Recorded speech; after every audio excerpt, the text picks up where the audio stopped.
विभिन्न सामाजिक बदलावों के बावजूद भारत में जाति और धर्म के आधार पर होने वाले विवादों की संख्या बढ़ती ही जा रही है। भारत एक धर्मनिरपेक्ष राष्ट्र है, लेकिन फिर भी किसी एक धर्म में सुधार के उपाय यदि किए जाते हैं तो दो धर्मों के बीच विभाजन और भी स्पष्ट रूप से दिखाई देने लगता है।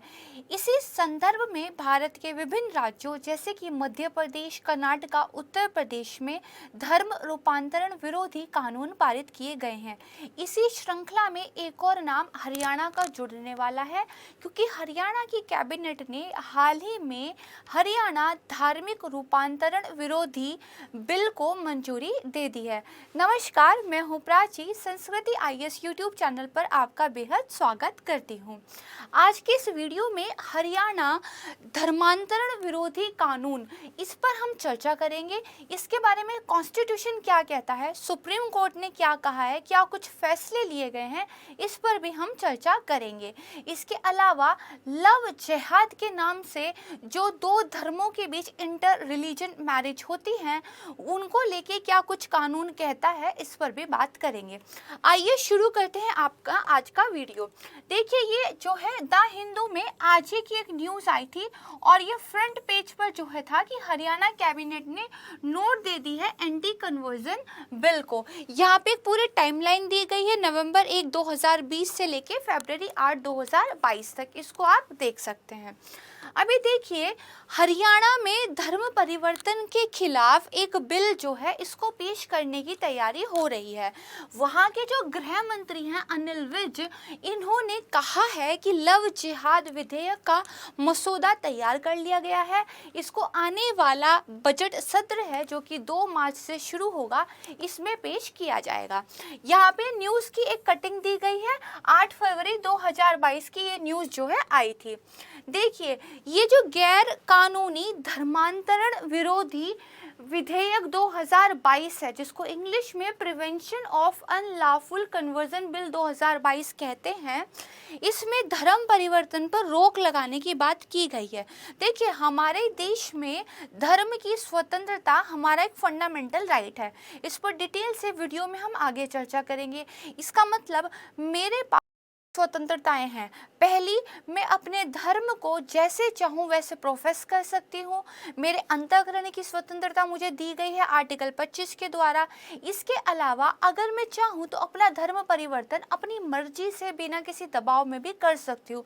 फिर ये धर्म परिवर्तन विरोधी कानून लाने की जरूरत क्यों पड़ी? तो देखिए, बिल का उद्देश्य ही इस बात को क्लियर कर देता है।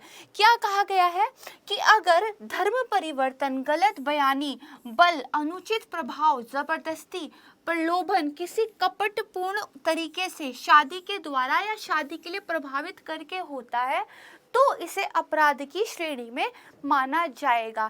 यानी कि अगर ज़बरदस्ती, कोई लालच दे के, अगर शादी के टाइम पे आपने झूठा अपना धर्म दिखाया है और शादी के बाद आप दूसरे का धर्म परिवर्तन जबरन करवाना चाहते हैं, तो ये सारी चीज़ें अपराध जो है मानी जाएंगी। ठीक है, यहाँ पर देखिए, एंटी कन्वर्जन जो बिल है, इसको लेके एक और न्यूज़ का स्क्रीनशॉट हमने आपको दिखाया है। ये भी फरवरी 8 की ही न्यूज़ है।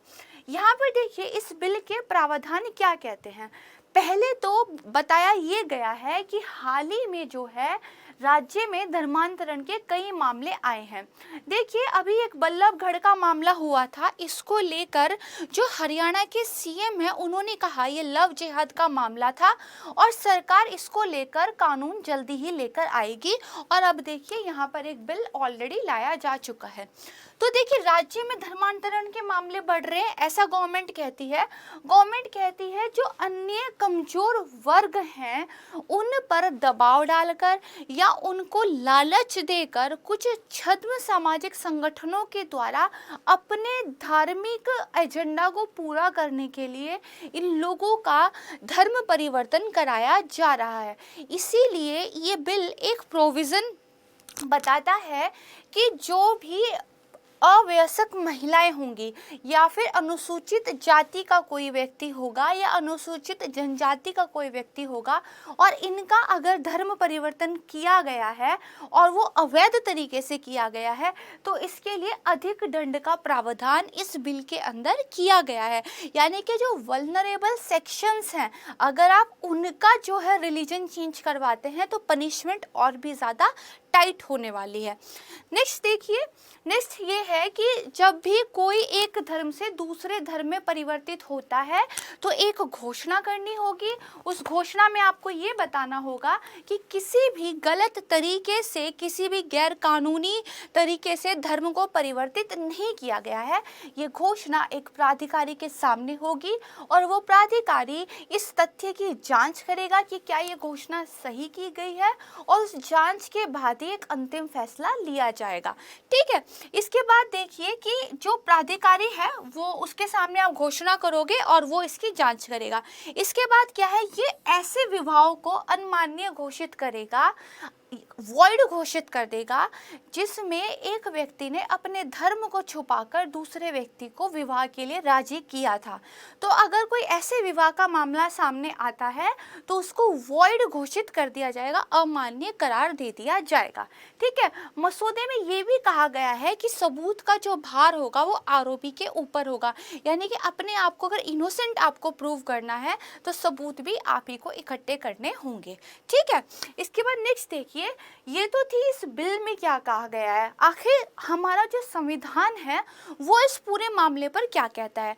मैंने वीडियो के स्टार्टिंग में ही बताया था कि जो धर्म की स्वतंत्रता है वो हमारा एक फंडामेंटल राइट है।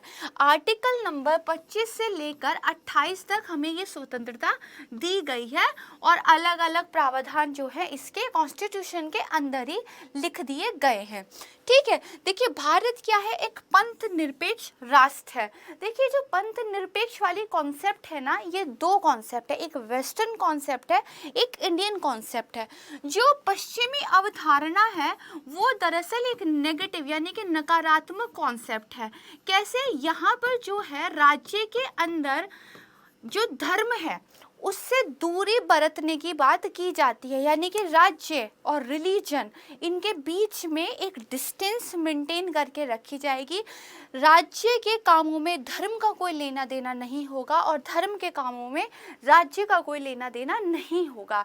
लेकिन जो भारतीय अवधारणा है ये एक पॉजिटिव यानी कि सकारात्मक कॉन्सेप्ट है।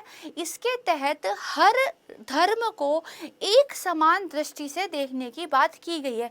यहाँ पे राज्य धर्म से दूरी बना के नहीं चलता, बल्कि राज्य सभी धर्मों को समान दृष्टि से देखता है और जो भी कार्य किया जाएगा वो एक समान सभी धर्मों के लिए किया जाएगा। ठीक है, तो यहाँ पे भी यही बताया है। और साथ में जो राज्य है वो किसी एक धर्म को राज्य का या राष्ट्र का धर्म स्वीकार नहीं करता। देखिए कुछ हिंदू राष्ट्र होते हैं, कुछ मुस्लिम राष्ट्र होते हैं, कुछ कैथोलिक राष्ट्र होते हैं, लेकिन भारत इस तरह का कोई भी अपने आप को किसी धर्म के प्रति राष्ट्र जो है समर्पित या घोषित नहीं करता है।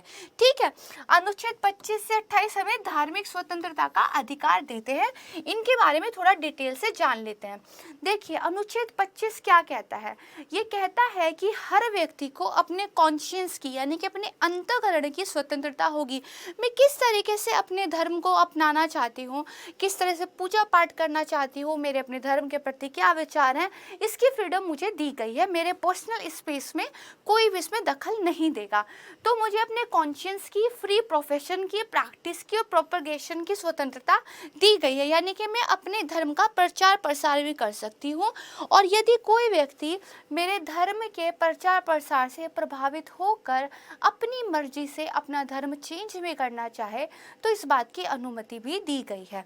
उसके बाद देखिए आर्टिकल 26 जो है वो क्या कहता है, वो ये कहता है कि देखिए जो रिलीजियस अफेयर मैनेज करने का अधिकार होगा वो रिलीजियस संस्थानों का होगा। यानी कि आपको अपने धार्मिक मैटर्स को मैनेज करने की स्वतंत्रता भी दी गई है। ये जो आर्टिकल 25 से 28 है ना, ये दरअसल हमारे देश को एक धर्मनिरपेक्ष राष्ट्र जो है घोषित करता है। इसके बाद देखिए आर्टिकल नंबर जो 27 है ये क्या कहता है, ये कहता है आपको किसी भी प्रकार के ऐसे टैक्स नहीं देने पड़ेंगे जिनका यूज़ जो है धार्मिक कार्य को, किसी पर्टिकुलर धर्म को बढ़ावा देने के लिए सरकार करेगी। आपसे गवर्नमेंट टैक्स लेती है, सोशल वेलफेयर के लिए उसको यूज़ करती है, सड़क बनाती है, ठीक है, इंफ्रास्ट्रक्चर का निर्माण करती है। लेकिन कल को अगर गवर्नमेंट आपके टैक्स का पैसा किसी एक पर्टिकुलर धर्म को बढ़ावा देने के लिए करने लगे तो ये आपकी धार्मिक स्वतंत्रता के खिलाफ जाता है। ठीक है, तो इसका मतलब ऐसा नहीं कर सकती है हमारे यहाँ गवर्नमेंट। इसके बाद जो नेक्स्ट आर्टिकल है वो क्या कहता है, आर्टिकल 28, वो ये कहता है कि आपको रिलीजियस जो इंस्ट्रक्शंस होते हैं उसमें मैंडेटरी अटेंडेंस के लिए कोई बाध्य नहीं कर सकता। यानी कि जो धार्मिक एक तरीके से इंस्ट्रक्शंस होते हैं उसमें आप जाएं और उसको अटेंड करें, ये ज़रूरी नहीं है, ये भी आपकी मर्जी पर डिपेंड करता है।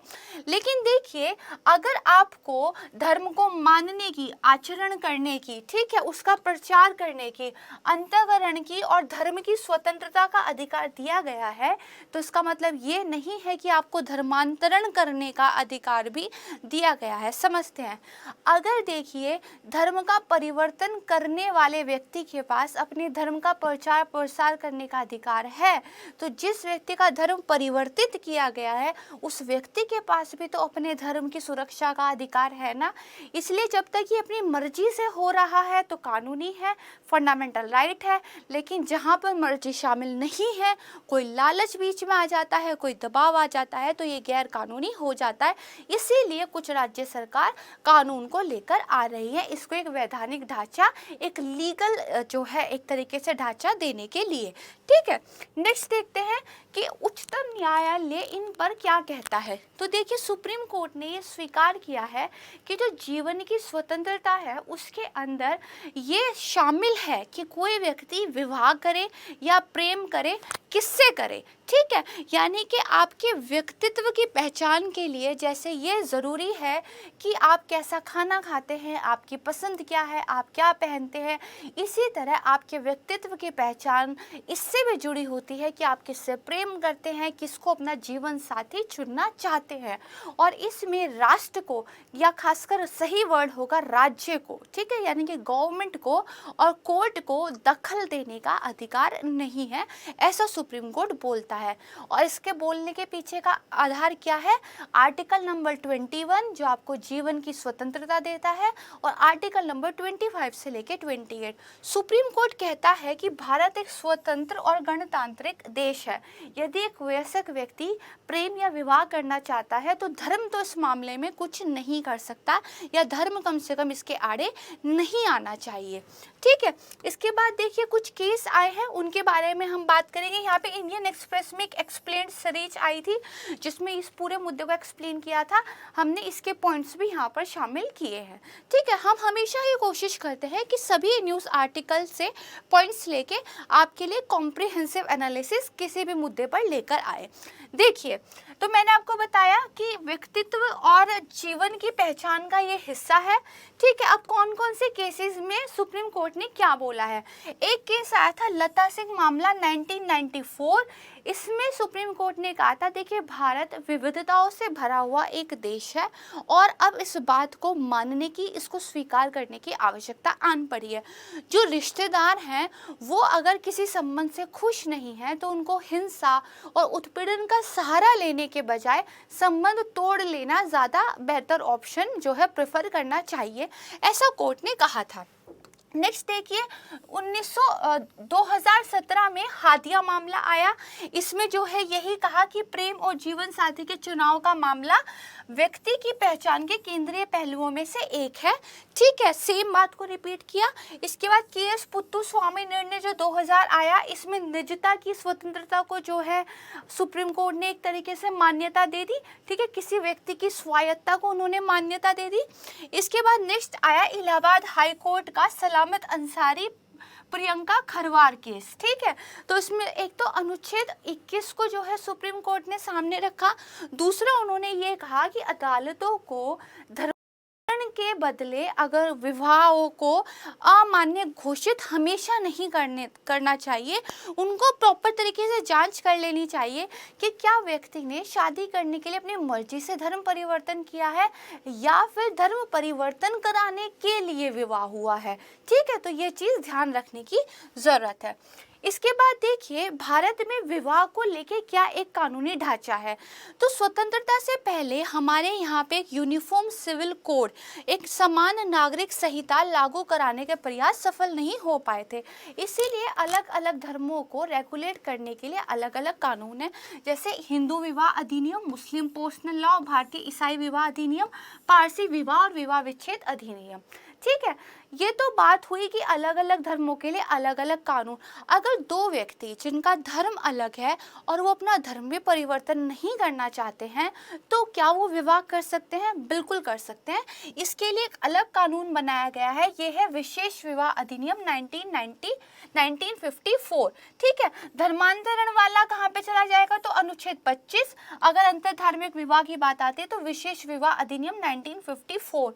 ये जो स्पेशल मैरिज एक्ट है ये कहता है यदि दो अलग अलग धर्मों के लोग शादी करना चाहते हैं तो या तो एक व्यक्ति दूसरे के धर्म में कन्वर्ट हो जाए और फिर वो उसके रीति रिवाजों के अनुसार विवाह कर सकता है, या अगर दोनों व्यक्ति अपने धर्म को सुरक्षित रखना चाहते हैं और फिर भी विवाह करना चाहते हैं तो वो स्पेशल मैरिज एक्ट के तहत अपने विवाह को रजिस्टर करा सकते हैं।